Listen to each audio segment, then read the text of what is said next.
Praise the Lord. வாழ்வை வளமாக்கும் தேவ வார்த்தை.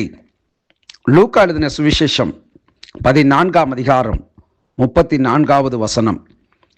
உப்பு நல்லதுதான், உப்பு சாரமற்று போனால் எதினால் சாரமாக்கப்படும்.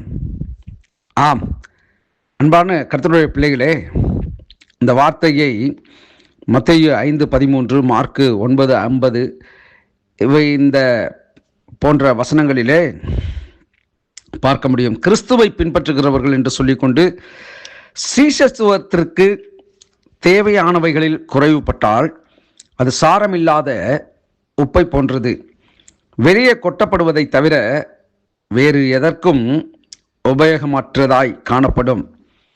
சீஷத்துவம் தியாகமும் இல்லாத கிறிஸ்தவம் பயனற்றது மட்டுமல்ல, நிச்சயமாய் பிசாசை மகிழ்விக்கிறதற்கான ஆதாரமாகவும் உள்ளது. இதனை வாசிக்கின்ற ஒவ்வொரு நபரும், நான் உண்மையிலேயே கிறிஸ்துவின் சீஷனா? இந்த தேவைகளின் வெளிச்சத்தில் நான் இன்னும் அவருடைய சீஷனாக விரும்புகிறேனா என்று கேட்க வேண்டும்.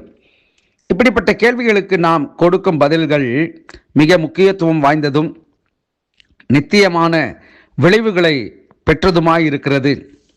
ஆம், அன்பான கர்த்தருடைய பிள்ளைகளே, இப்பொழுது வாசிக்கப்பட்ட காரியங்கள் வேத பின்னணியிலே இதை குறித்த விளக்கங்களை கூறியிருந்தவைகளை உங்களிடத்தில் பகிர்ந்து கொண்டேன். உப்பு நல்லதுதான் என்று இந்த வாக்கியம் ஆரம்பிக்கிறது. ஆம், உப்பு நல்லதுதான்.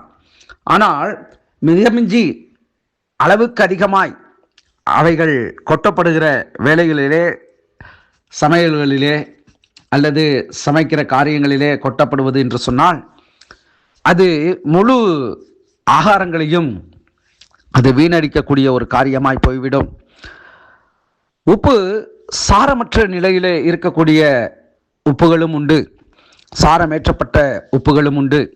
அப்படி என்றால் நாம் கர்த்தருக்காக பலன் கொடுக்கக்கூடியவர்களாக காணப்பட வேண்டும் என்பதை இந்த வேத வாக்கியம் வலியுறுத்துகிறது.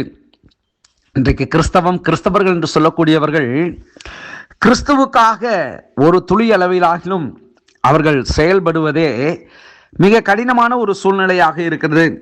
கடினமான சூழ்நிலை என்று சொன்னால் அதை விரும்புகிறது இல்லை. நமக்கு எதற்கு வம்பு என்று அநேகர் கடந்து போகிறார்கள்.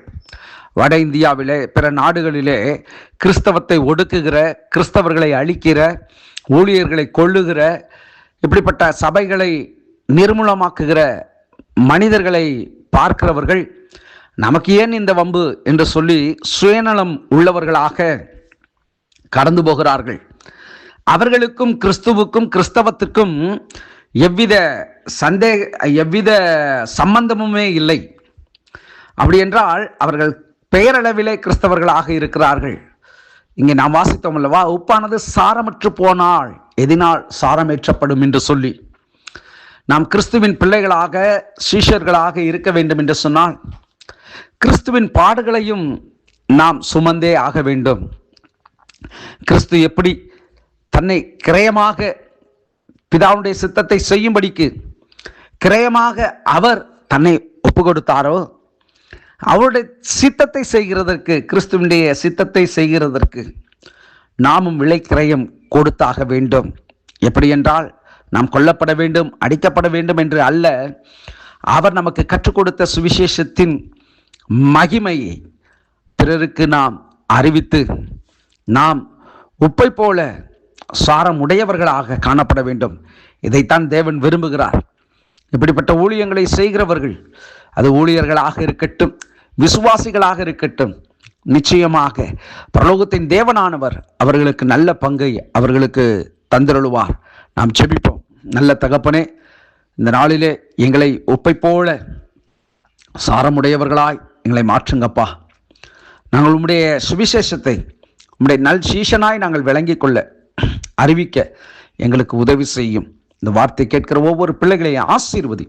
கிருபையின் கரத்தலை ஒப்புக் கொடுக்கிறேன். எல்லா துதியும் கனம் மகிமையும் ஒருவருக்கே செலுத்துகிறேன். மீட்பர் இயேசுவின் நாமத்தில் ஜெபிக்கிறேன் எங்கள் ஜீவனுள்ள நல்ல பிதாவே. ஆமேன், ஆமேன். God bless you.